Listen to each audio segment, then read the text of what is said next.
Getting hurt, the saying goes, is all part of playing the game. But what about the injuries that we cannot see? Our playing fields provide thrills, but they also bring dangers. And a lot of people that have concussions don't really recognize themselves after the fact. You have to learn your new identity. She's had multiple concussions. Now her learning and even her emotions are changed forever. Football is the most watched sport in America. The push is on to make football helmets safer and smarter. We're looking for the holy grail to try to decrease the risk of concussions in football. And how can teams change the warrior culture that keeps many athletes from speaking up when they take a serious blow to the head? In the video we're producing, for example, we're not really using fear appeals. We're making more of a rational or narrative appeal to them. Social scientists at ASU are finding better ways for athletes to speak up about concussions. Their project is part of a concussion prevention initiative called Mind Matters, and it's sponsored by the National Collegiate Association and the Department of Defense. We're using something called a socio-ecological approach, and that's an approach to health communication that has been developed over the past several years, and it says you can't just look at individual health decisions in a vacuum, because people are embedded in larger systems. So if you think of it kind of like an onion, there are sort of individual tendencies at the center, but around those are the influences of groups and organizations, and around that is a context of social and cultural factors that influence all three. Social scientists study how people's beliefs affect their attitudes and behaviors. Those sets of beliefs are known as vested interests, and in sports, there is one belief that is very powerful. The vested interest that gives us the most reason for concern is immediacy. So although athletes tend to know that there are long-term potential consequences from concussion like CTE and old age, they see those consequences as far off in the future and not something that affects them right now. So that, we think, is one thing that's keeping athletes from reporting concussions, is they don't think it's an immediate problem.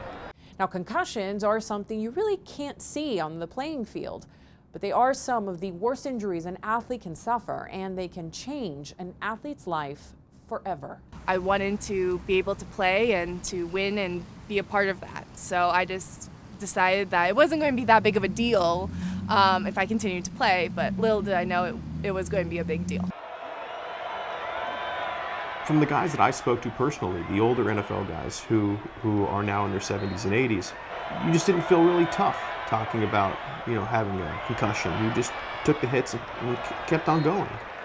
It's a difficult way to ask the patient who's in a heat of battle, whose adrenaline is flowing, they're in the middle of competition, they're trying to win a big game, trying to do their role, to say, okay, I might be hurt, so it's time for me to come out. That goes against everything that every football player ever believes and is ever taught.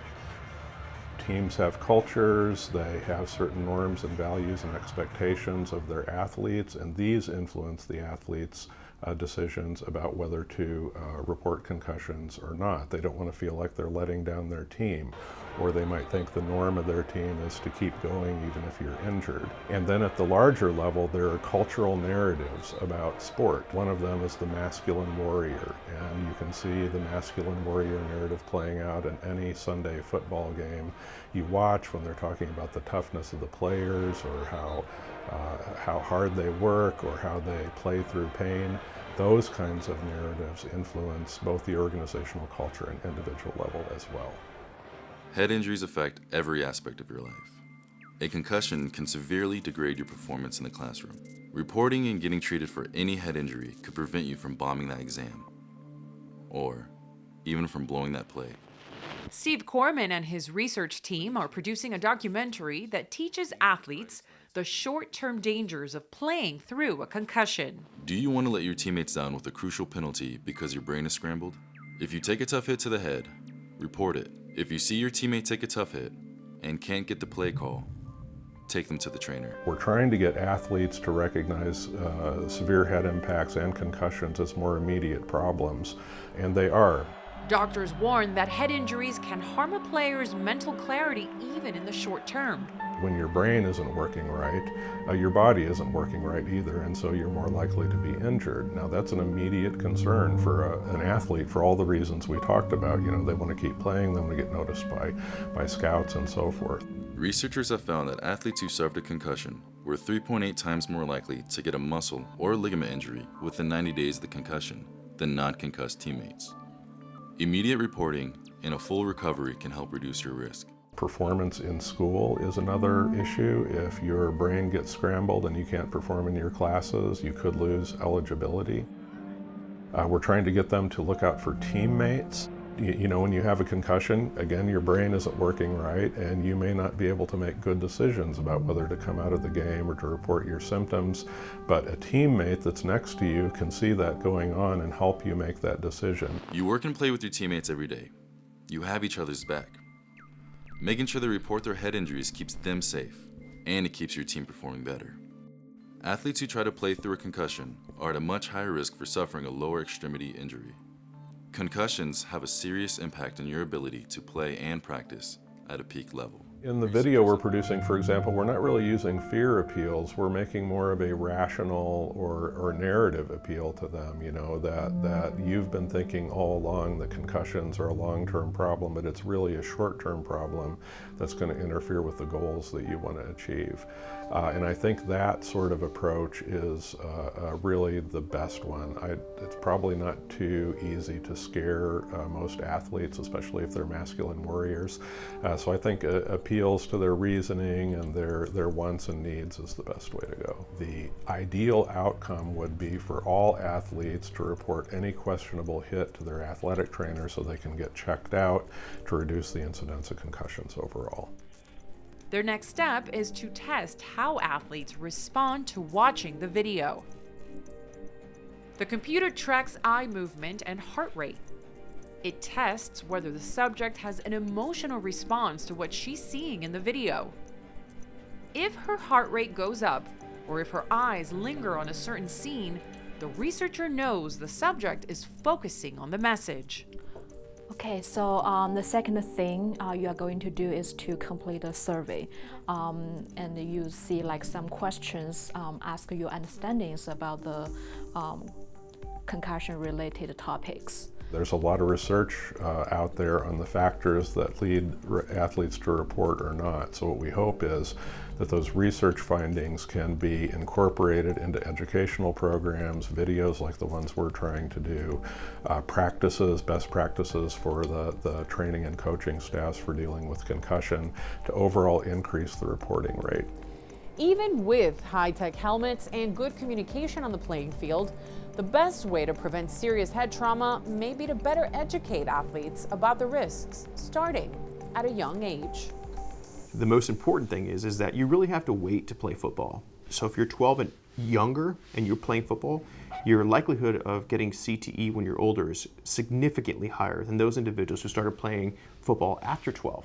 The earlier you can get these practices, these reporting practices ingrained in children and teach them about the value of them, the better, because those kids grow up to be high school athletes and then they wind up being college athletes and pro athletes. So the sooner you start with change efforts like that, the better. From a helmet manufacturer or an equipment manufacturer standpoint, I think our responsibility is to do sound research and make really good design and engineering decisions and fully test our products and put state-of-the-art protective gear on the field. It's a matter of having the bigger picture. It's understanding the fundamental science behind concussion mechanism, which we don't currently have. It's understanding the relationship between these low-level impacts, frequency of impact, and CTE down the road. So fueling that into our material science, into how we make product, is absolutely critical for us right now. So we all want to know, parents want to know, what can we do to decrease the incidence of concussions? Unfortunately, the only thing that's really been proven in the literature is to decrease the exposures. So decrease the number of times you get hit. Obviously, that'll decrease the times you get hit in the head. It can decrease the incidence of concussion. In the past few years, most of the attention paid to concussions and CTE has centered on American football. But many sports create these risks. In fact, a recent study by a researcher at Northwestern University finds that girls playing high school soccer may face a higher risk of concussions than boys playing high school football. Now, the danger is there anytime the game creates a chance for a blow to the head, even as we saw with Stephanie in volleyball. I absolutely loved sports. Like, everyone seems to think that I'm on this path because I absolutely am mad at sports and mad at volleyball. No, I loved volleyball. It was the best part because I was so competitive and it was a way to express that. And I think sports is great, especially for a young person. And I would totally recommend going to sports. But what I would talk about is the injuries, because if you have a broken leg or a broken arm, you're not going to go back into the game. You're not going to play. It's just obvious. But it's not so obvious when it's your head because it's an invisible injury. You can't see it. And you can feel it, but you can't see it. So I would talk to them about the importance of that. I would also talk to the parents about the importance of head trauma, because it's really, when they're that young, it's up to the parents to step in. Hopefully the athletes realize that this is the only brain you get. So our advice to patients and athletes when we talk to them is, if you don't feel right, if you get hit in the head, come be evaluated. And historically, people are afraid to come to the doctors because they don't want the doctors to hold them out. They want to be able to play their game that's going to give them their opportunity to go to the next level and provide for their families. And so a lot of people have been afraid to come get evaluated for their concussions. I think the future really is early detection, and some of the neuroimaging work that we're doing now and PET imaging will allow, hopefully, for some kind of therapeutic modalities that can help treat these symptoms, so we don't have the Aaron Hernandezes and a lot of these players who just go through major rage and don't know how to control themselves. But this disease takes a long time to progress, and once you have it, you cannot stop it.